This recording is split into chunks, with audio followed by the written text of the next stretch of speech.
Ticket వచ్చింది, అలా shock తగిలింది. ఉమ్మడి విజయనగరం జిల్లా సాలూరు టీడీపీ అభ్యర్థి గుమ్మడి సంధ్యారాణి ఎస్టీ కాదంటూ ఆమె మీద ఫిర్యాదు అధికారులకు వెళ్ళింది. ఆమె ఎస్టీ కొండదొర సామాజిక వర్గం అని చెప్పుకుంటున్నారు, కానీ ఆమె ఆ కులం కానే కాదని ఆదివాసీ వికాస్ పరిషత్ సభ్యులు ఉన్నతాధికారులకు ఫిర్యాదు చేయడంతో సాలూరులో రాజకీయం ఒక్కసారిగా వేడెక్కింది. గుమ్మడి సంధ్యారాణి టీడీపీ సీనియర్ మహిళా నేత. ఆమె ఎమ్మెల్సీగా గతంలో పనిచేశారు. 2014లో అరకు నుంచి ఎంపీగా టీడీపీ తరపున పోటీ చేసి ఓటమి పాలయ్యారు. ఇప్పుడు ఆమె సాలూరు నుంచి పోటీ చేసి ఉప ముఖ్యమంత్రి పీడిక రాజన్న దొరను ఓడించాలని చూస్తున్నారు.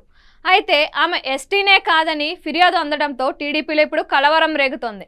ఆమె కొప్పుల వెలమ సామాజిక వర్గానికి చెందినవారు అని ఆదివాసీ వికాస్ పరిషత్ సభ్యులు అంటున్నారు. ఆమె మీద గత టీడీపీ ప్రభుత్వం నుంచే ఫిర్యాదులు ఉన్నా తొక్కిపెట్టి ఉంచారని వారు ఆరోపిస్తున్నారు. ఆమె సామాజిక వర్గం మీద తేల్చాలని వారు డిమాండ్ చేస్తున్నారు. గిరిజనులకు అన్యాయం జరగకుండా చర్యలు తీసుకోవాలని కోరుతున్నారు. ఈసారి అన్ని ఏర్పాట్లు చేసుకుని విజయం కోసం అడుగులు వేస్తున్న సంధ్యారానికి ఇది దెబ్బగా భావిస్తున్నారు. గతంలో ఇలాగే ఎస్టీ కాదని ఈ జిల్లాకే చెందిన మాజీ మంత్రి మీద ఫిర్యాదు వెళ్ళింది. ఆ మీదట అదే నిజమని తేలింది. ఇప్పుడు సంధ్యారాణి విషయంలో ఉన్నతాధికారులు ఏ విధమైన విచారణ చేసి నిజం నిగ్గు తేలుస్తారో చూడాలి. టీడీపీలో అయితే టెన్షన్ బాగా పెరిగిపోతుంది.